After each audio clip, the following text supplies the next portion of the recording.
আমি আজকে সকালবেলা শীতের সকালে আমি আজকে ভাপা পিঠা করেছি, ঝাল ভাপা পিঠা। তো দেখতে যেমনটাই লোভনীয় হয়েছিল, খেতে কিন্তু অনেকটাই দুর্দান্ত ছিল।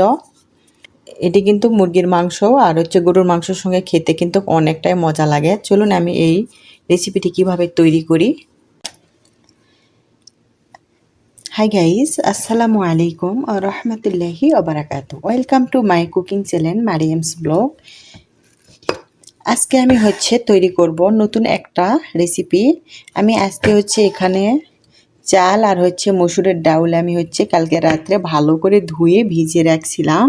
এই চাল আর ডাল দিয়ে আমি একটা ভাপা পিঠা তৈরি করব, ঝাল ঝাল ভাপা পিঠা। তোমরা তো অনেক ধরনের মিষ্টি দিয়ে ভাপা পিঠা খেয়েছো। আজকে আমি সব ধরনের মশলা ঝাল দিয়ে আমি আজকে একটা ভাপা পিঠা তৈরি করব। আমি এখানে সবগুলি দিয়ে দিয়েছি। এখন আমি এটি ব্লেন্ডার করে নিব। দুইটা মরিচ দিয়েছি, মরিচগুলি কিন্তু অনেক ঝাল। আর দিয়ে দিচ্ছি এখানে লবণ, জিরার পাউডার, হলো পেঁয়াজের পাউডার, একটু আদার পাউডার, রসুনের পাউডার। সবগুলো উপকরণ দিয়ে আমি এটি ভালো করে একটা ব্যাটার তৈরি করে নিব। আমি ব্লেন্ড করে নিচ্ছি। এখন এর মাঝে আমি দিয়ে দিচ্ছি ইস্ট, দিয়ে দিচ্ছি 1/2 টেবিল চামচ। আবার আমি এটি ভালো করে ব্লেন্ড করে নিব। এই তো ডাল আর চালটি আমার ব্লেন্ড করা হয়ে গেছে। দেখেন এর ঘনত্বটা কেমন হয়েছে।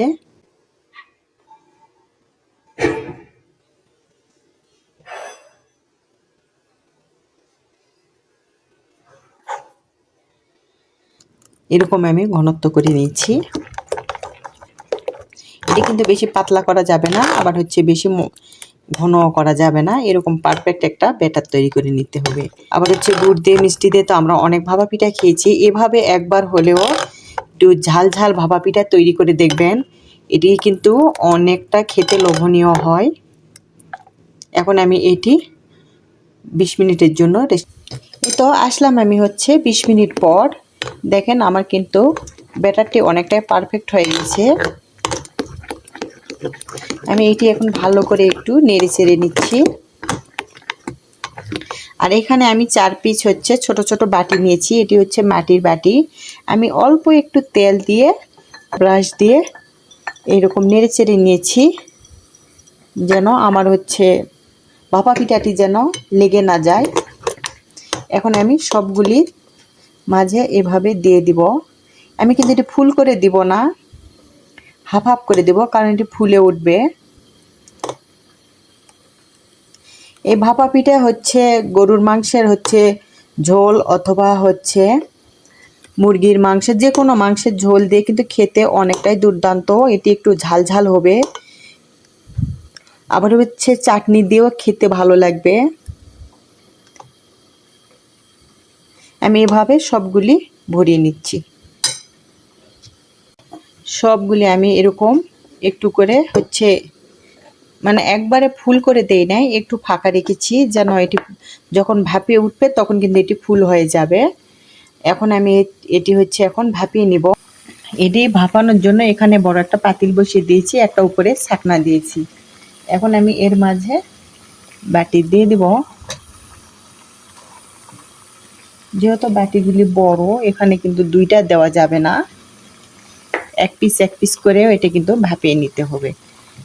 এটা আমি এখন এটি ঢাকনা দিয়ে ঢেকে রাখলাম। যতক্ষণে এটি পারফেক্ট না হয়েছে ততক্ষণ পর্যন্ত আমি এটি ঢেকে জাল দিয়ে নিব। আর এখানে একটা ছিদ্র আছে, ছিদ্রটা আমি একটা টিস্যুর মাধ্যমে বন্ধ করে দিলাম। আসলাম আমি 5-6 মিনিট পর। দেখেন আমার পিঠাটা কিন্তু অনেক সুন্দর ফুলে উঠছে। এখন আমি এটি পরীক্ষা করে দেখব যে আমার ভাপা পিঠাটা পারফেক্ট হয়েছে কিনা। দেখেন, যখন দেখবেন মানে এই কাঠির গায়ে ভাপা পিঠার থেকে কিছুটা অংশ লেগে যাচ্ছে, তখন মনে করবেন যে এটা এখনো হয় নাই। যখন দেখবেন কোনো প্রকার কিছু লেগে নাই, এটি একবার ফ্রেশ বাইর হয়ে আসতেছে ভিতর থেকে, তখন মনে করবেন এটি হয়ে গেছে। দেখেন এখন কিন্তু গায়ে লেগে আছে। দেখেন, দেখা যাচ্ছে না, মানে দেখা যাচ্ছে না ভাপার কারণে। দেখেন এই যে লেগে আছে, এখনো কিন্তু পিঠাটা আমার পারফেক্ট হয় নাই।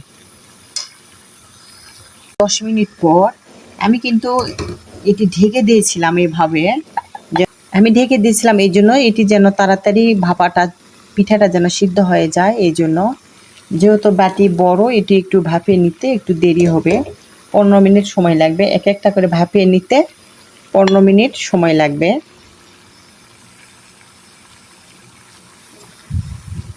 আবার আমি ঢেকে দিলাম। এই তো পিঠাটি ভাপানো হয়ে গেছে, পারফেক্ট হয়ে গেছে। এখন আমি এটি উঠিয়ে নিব। আমি আবার একটা দিয়ে দিলাম, এখন ঢেকে দিলাম। ঢেকে দিয়ে এটি রাখবো হচ্ছে 15 মিনিট। ঘড়ি দেখে 15 মিনিট রাখতে হবে, তাহলে কিন্তু পিঠাটা পারফেক্ট হয়ে যাবে। তো এটি আমি এখন নামিয়ে নিয়েছি, এটি ঠান্ডা করা পর্যন্ত রেখে দেব। দেখেন অনেকটাই সফট হয়েছে এটি। এই তো হচ্ছে পিঠাটি, দেখেন ঠান্ডা হয়ে গেছে। এখন আমি এটি উঠিয়ে নিব। এই তো দেখেন পিঠাটা কিন্তু আমি হচ্ছে ভাপা পিঠাটা উঠিয়ে নিয়েছি। এটি কিন্তু হচ্ছে মাংসের ঝোল দিয়ে খেতে কিন্তু অনেকটাই দুর্দান্ত। দেখেন অনেকটাই সফট হয়েছে, অনেক সুন্দর হয়েছে পিঠাটি। আমি এভাবে সবগুলি পিঠা বানিয়ে নিব।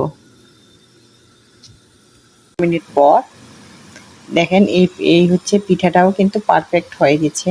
দেখেন কোনো প্রকার কিন্তু ভিতরে কাঁচা নেই। এটি কিন্তু 15 মিনিট রাখলে কিন্তু পিঠাটা পারফেক্ট হয়ে যাবে।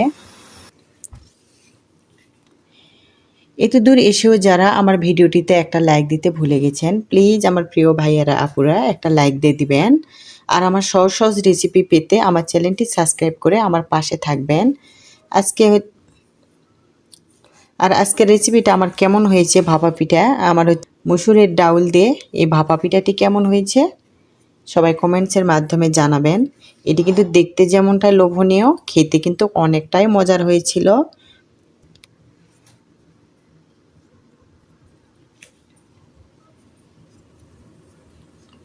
আমার প্রিয় ভাইয়া আপুদের কাছে একটা রিকোয়েস্ট, প্লিজ আমার ভিডিওটি না টেনে ফুল ওয়াচ করে দিবেন। আমি যার ভিডিও দেখি ফুল ওয়াচ করে দেই।